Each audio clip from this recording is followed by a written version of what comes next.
Hi everyone, welcome back to my channel. We're going to try Betty Crocker's cornbread muffin mix.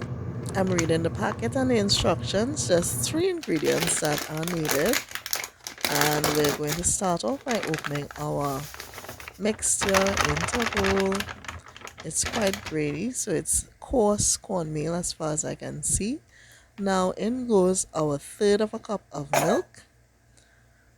To this, we're going to add our melted butter. It's supposed to be 2 tablespoons. I think I had just a little bit more than the 2 tablespoons.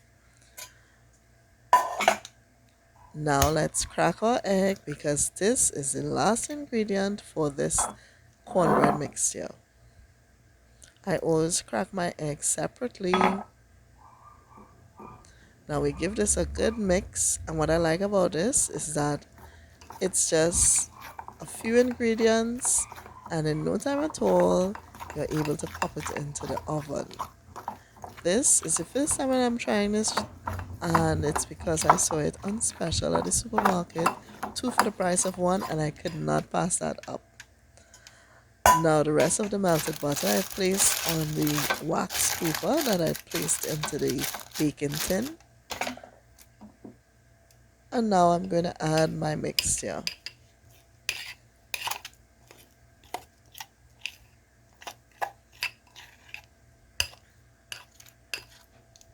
When I added my mixture, I was surprised at the little amount that was in the tin. But let's see what happens when we pop this into the oven. Here you go. So it is a full-size loaf. I'm testing to see that it was baked straight through, and it was in the 15 minutes. Now let's cut it and get a taste of this. I must say I was impressed by the taste. It's a little dry, so I guess you can have it with gravy, or some people may have it with butter. Thanks for watching. Don't forget to like, comment, and subscribe.